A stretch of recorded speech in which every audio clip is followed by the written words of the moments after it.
இதுனே இந்தாங்க நொங்கு வெட்டியாச்சு. இது போய் யாருக்கு கொடுக்கணும்? அப்பாவுக்கு. அப்பா வேணான்னு சொன்னா என்ன சொல்லணும் தெரியுமா? சாப்பிடுங்கப்பா, உடம்புக்கு நல்லது அப்படின்னு சொல்லணும். சரியா? போங்க போய் கொடுங்க போங்க.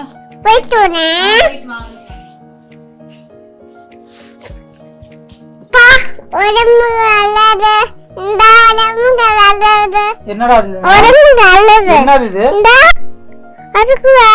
என்னது முத சொல்லு.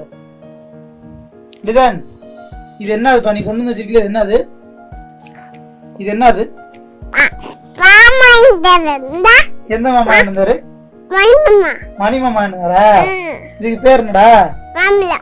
மாம்பழ நொங்கு. சரி, இது என்ன பண்ணணும்? அறுத்து கொண்டு வந்திருக்கியா தங்கம்? இத நான் என்ன பண்ணணும்? இது எனக்கு வேணாம்டா தங்கம். எனக்கு இந்தா, நீயே கொண்டு போய் சாப்பிடுறியா? நீ சாப்பிடுற? நீ எப்படி சாப்பிடுவ? எப்படா தங்கம் சாப்பிடுவ? அப்படி கடிச்சு சாப்பிடுவியா? சரி, அப்பாவே சாப்பிட்டுக்கிறேன். நீ சாப்பிட்டுக்கிறியா? சரி, இது மறுபடியும் யார் கொண்டு வந்தா சொல்லு. இது யார் கொண்டு வந்தா? சரி சரி, போய் சாப்பிடுங்க.